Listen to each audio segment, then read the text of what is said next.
Hi hello నమస్తే. నేను కృష్ణాంజనేయులు. ముంబైకి సంబంధించినటువంటి ఒక సినిమా నటి, ఆ సినిమా నటిని ఆంధ్రప్రదేశ్కు సంబంధించినటువంటి గత వైఎస్ఆర్ కాంగ్రెస్ పార్టీ ప్రభుత్వ హయాంలో వైసీపీ నేతల ఫిర్యాదు మేరకు ఇక్కడ పోలీసులు ఆవిడ్ని వాళ్ళ కుటుంబ సభ్యుల్ని ఇక్కడ తీసుకొచ్చి వేధింపులు గురి చేయటం, అరెస్ట్ చేయటం, రిమాండ్కి పంపించడం, ఈ వివాదానికి సంబంధించినటువంటి వ్యవహారం ఇప్పుడు ఆంధ్రప్రదేశ్లో తీవ్రమైనటువంటి చర్చనీయాంశంగా మారింది. ఇప్పటివరకు వైసీపీ అధికారంలో ఉన్నప్పుడు, వైసీపీ ఓడిపోయిన తర్వాత వైసీపీకి సంబంధించినటువంటి చాలామంది నేతలకు సంబంధించినటువంటి బూతు వ్యవహారాలు చాలా చర్చకు వచ్చాయి. ఈ మధ్యకాలంలో కూడా రోజుకి ఒకళ్ళకి సంబంధించినటువంటి ఏదో ఒక వ్యవహారం, వాళ్ళ వ్యక్తిగతమైనటువంటి అంశాలు ఇలాంటి చర్చకు వస్తూనే ఉన్నాయి. ఇలాంటి అంశాల మీద నేనైతే ఇంతవరకు ఎప్పుడు మాట్లాడి ఉండలేదు. ఎందుకంటే ఇలాంటి వ్యవహారాల కన్నా కూడా ఈ రాష్ట్రానికి సంబంధించినటువంటి సమస్యలు, రాష్ట్ర ప్రయోజనాలు, ఈ ప్రభుత్వ పనితీరు, ఈ ప్రభుత్వం ఇంకా ఏం చేస్తే బాగుంటుంది, ఏ అంశాల మీద చర్చ జరిగితే బాగుంటుంది అనేటువంటి ఒక ఆలోచనతో నేను అన్ని చర్చలు కూడా అలాంటి అంశాల వైపే వెళ్తున్నాను. ఈ వ్యక్తిగతమైనటువంటి అంశాల వైపు చర్చలకి ఎప్పుడు వెళ్ళి ఉండలేదు.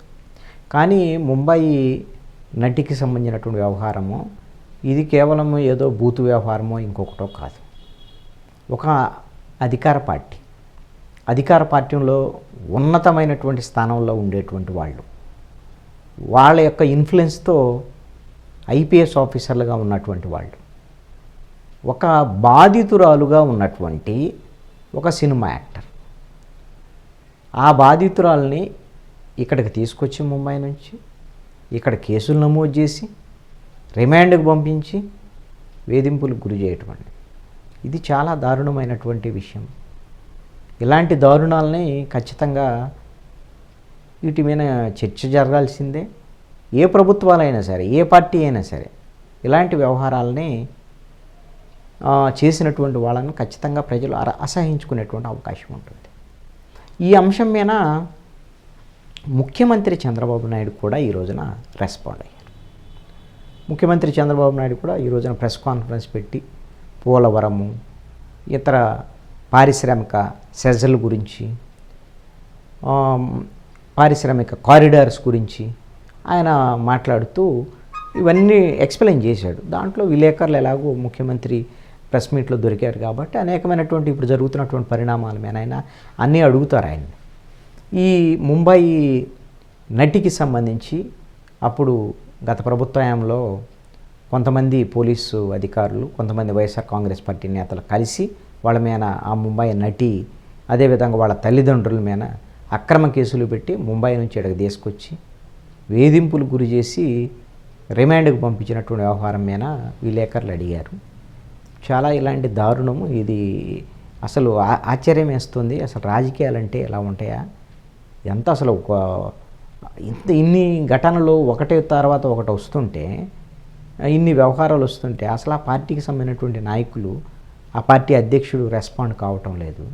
అసలు ఏం పార్టీ ఇది, కామ పార్టీ అనేటువంటి విధంగా చంద్రబాబు నాయుడు కూడా మాట్లాడాడు.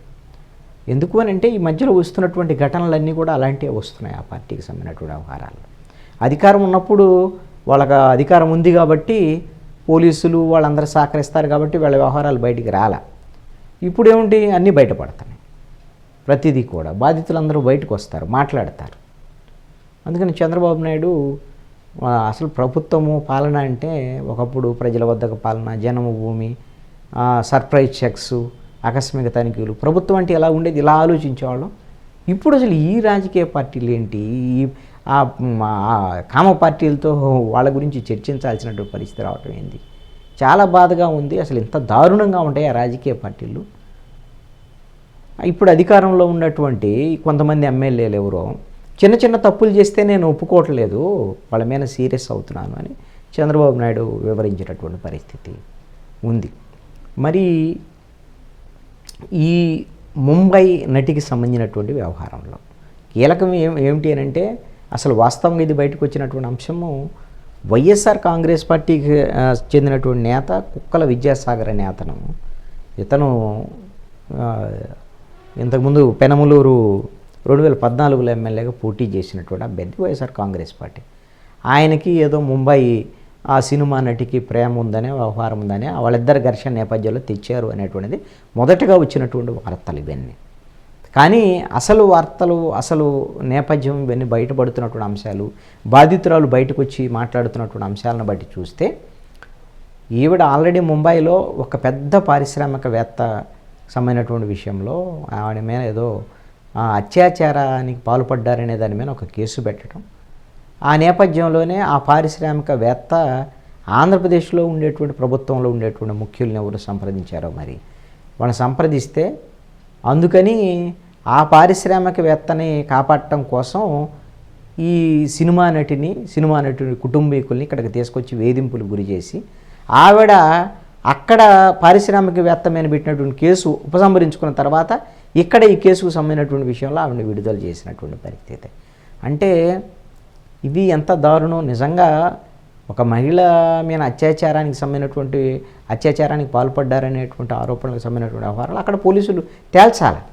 అంటే అతనికి పలుకుబడి ఉంది కాబట్టి, డబ్బులు ఉన్నాయి కాబట్టి, ఇక్కడ ప్రభుత్వంలో ఉండేటువంటి వాళ్ళ సహకారం తీసుకొని ఒక రకంగా ఆవిడ బాధితురాలే కదా, ఆవిడని వేధింపులకు గురి చేశారు. వాళ్ళ అమ్మా నాన్నను కూడా తీసుకొచ్చి ఇక్కడ అరెస్ట్ చేసి రిమాండ్కి పంపించారు అని అంటే ఎంత దారుణమైనటువంటి విషయం. మరి ఈ విషయం మీద చాలామంది వైఎస్ఆర్ కాంగ్రెస్ పార్టీ ప్రభుత్వంలో ఉండేటువంటి ముఖ్యులు, ఐపీఎస్ ఆఫీసర్ల పాత్ర ఉంది అనేటువంటి దాని మీద ఇప్పుడు బాధితుల వైపు నుంచి ఆరోపణ వస్తున్నటువంటి నేపథ్యం, బాధితురాలే ఈ రోజున బయటకు వచ్చి మాట్లాడుతున్నటువంటి పరిస్థితి ఉంది. మరి ఈ విషయంలో వైఎస్ఆర్ కాంగ్రెస్ పార్టీ ఎందుకు నోరు మీద పట్టలేదు?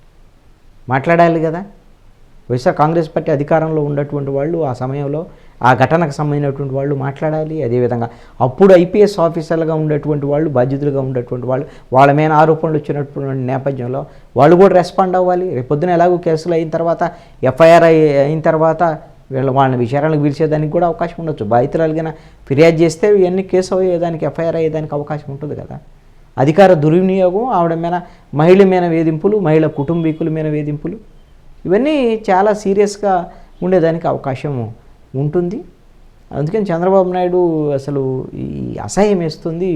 గత ప్రభుత్వంలో జరిగినటువంటి రాజకీయాలు, మహిళలకు సంబంధించినటువంటి అంశాలే కాదు, మద్యము, అదేవిధంగా గంజాయికి సంబంధించినటువంటి వ్యవహారంలో ఒక స్థాయి దిగజారిపోయి ఆ ప్రభుత్వంలో ఉండేటువంటి వాళ్ళు వ్యవహరించారు. అందుకనే గంజాయిని నేను అదుపు చేస్తానని ఇప్పుడు చెప్పలేకపోతున్నాను, దానికి సమయం చాలా పట్టిద్ది. గంజాయి ఇవన్నీ అసలు ఎక్కడి నుంచి వస్తుంది, ఏంటి, ఇవన్నీ చూసేయాలంటే చాలా టైం కూడా తీసుకుంటుంది. ఒక మద్యం అయితే మాత్రం ఎంతో కొంత దాన్ని కట్టడి చేయగలిగాం, కానీ గంజాయిని కట్టడి చేయాలంటే ఇంకా సమయం పట్టేటువంటి అవకాశం ఉన్నది. ఇవి రాజకీయాలు చూస్తే మాత్రం నాకు అసహ్యం వేస్తుంది అనేటువంటి విధంగా వైఎస్ఆర్ కాంగ్రెస్ పార్టీ రాజకీయాల మీద నేరుగా ముఖ్యమంత్రి చంద్రబాబు నాయుడు మాట్లాడినటువంటి మాటలు. మరి ఇప్పుడు ఆ బాధితురాలు బయటకు వచ్చి మాట్లాడుతున్న నేపథ్యంలో పోలీస్ శాఖ మరి ఎలా చర్యలు తీసుకుంటుంది, ఏంటి, కేసుల నమోదుకు సంబంధించినటువంటి ఎలా ఉంటుంది భవిష్యత్తులో చూడాలి.